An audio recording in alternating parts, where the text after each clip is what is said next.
प्रेमाची गोष्ट या मालिकेच्या येणाऱ्या प्रोमोमध्ये आपल्याला पाहायला मिळणार आहे आणि ते म्हणजेच की नताशाच्या बोलण्यामध्ये मुक्ता आलेली असे. बिचारे मुक्ताला काहीही माहिती नसतं की नताशाने आणि हर्षवर्धनने मिळून हा प्लॅनिंग तयार केलेला आहे आणि त्यांच्या ट्रॅपमध्ये मुक्ता ही अडकल्या जाणार असते आणि मिहिका देखील अडकल्या जाणार असते.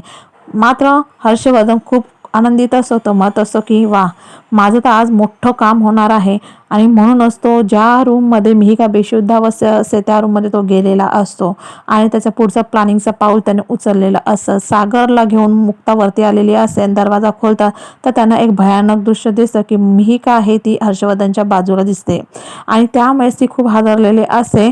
सागर आता खूप चिडलेला असतो आणि तो म्हणत असतो की मी सांगितलं होतं ना की हा हर्षवर्धन चांगला नाही आणि मिहिकाला देखील सांगितलं होतं. मुक्ता म्हणत असे, मी तिला समजवण्याचा खूप प्रयत्न केला परंतु तिने माझं काही ऐकलेलं नाही आणि म्हणून खरं खोटं करण्याकरता ती नताशाला बोलत असते कारण सावनीने देखील हे सगळं लाईव्ह बघितलेलं असतं.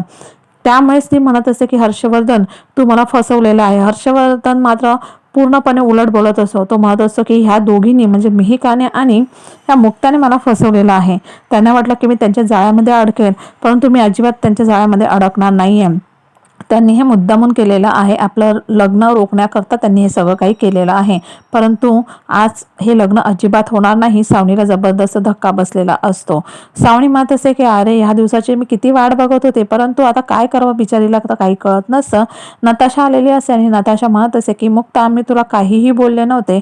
मी तर तुला फोन देखील केला नव्हता. मग तू माझं नाव कशा पद्धतीने घेत आहे. नताशा आता मुक्तावरच उलटलेली असे. मुक्ताला सगळं काही लक्षात आलेलं असतं. ती म्हणत असे म्हणजे हा नताशा आणि हर्षवर्धन ह्या दोघांनी म्हणून हे सगळं केलेलं आहे. मी कशी यांच्या ट्रॅपमध्ये अडकली खरोखर मला काहीच कळत नाही असं म्हणून ती स्वतःला दोष द्यायला लागलेली असते.